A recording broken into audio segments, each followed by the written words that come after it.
By late 1942, the British nighttime bombing of Germany was having an effect. Just 2 years after the Blitz, Hitler's bombing campaign against London and other British cities, the new Lancaster bombers were delivering destruction on an enormous scale. The Luftwaffe, its resources stretched thin by Germany's commitments on the Eastern Front and in North Africa, had largely abandoned bombing Britain. An exception had been the Baedeker raids in the summer of 1942. The Baedeker Blitz, so named because it was believed that the Luftwaffe selected targets from a Baedeker guidebook to Britain, was a deliberate attempt to destroy culturally and historically significant cities, and included heavy raids on Norwich, Bath, Exeter, York and Canterbury.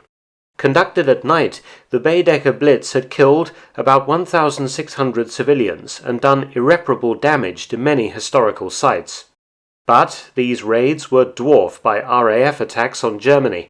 The raid on Canterbury coincided with the British raid on Cologne.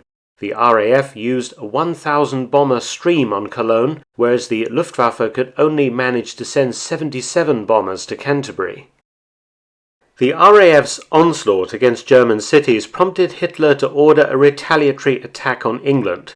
The cathedral city of Canterbury in Kent was selected once again, the spiritual capital of Anglicanism.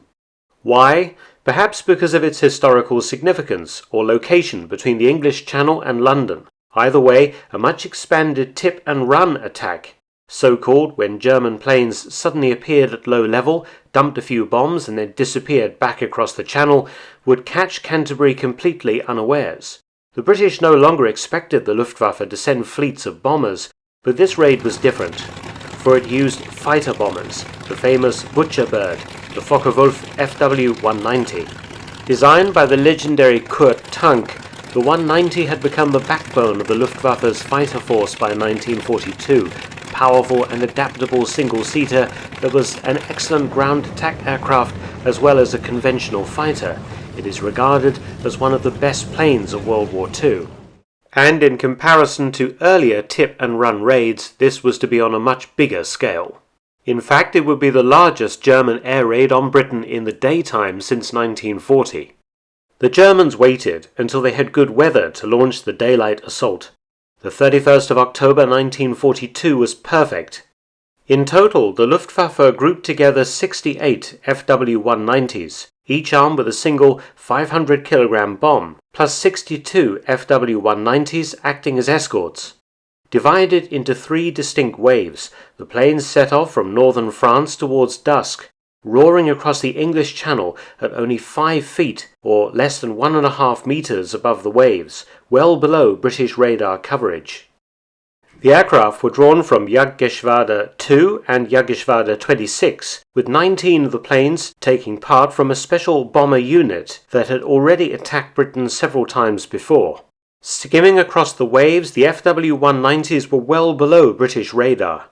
In the city of Canterbury there was no warning. No air raid sirens sounded, and the streets were busy with shoppers, cars and buses. The Germans would achieve complete surprise. The first group of Fw-190s roared over the city at about 5 p.m., firing their cannons indiscriminately and dropping bombs all over the place, causing some damage and confusion. In the short break between the departure of the first wave and the arrival of the second, barrage balloons were hastily raised up into position and flak guns opened up, affecting the next 2 waves' ability to bomb central Canterbury. Most dropped their bombs prematurely.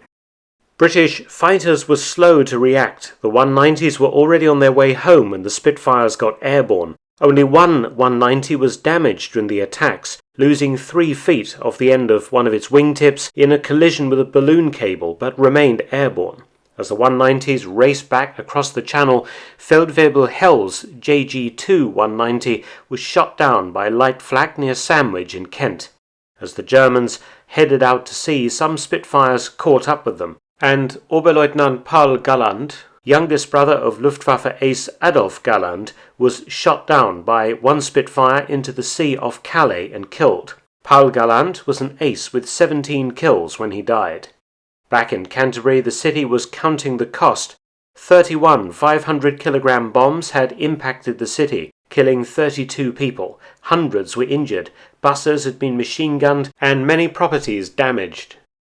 The tactics the Germans had used had caught the British by surprise. Using 190s to roar in under radar cover and catch a city completely unawares and escaping largely scot-free. The Germans had successfully exploited a vulnerability in Britain's defences.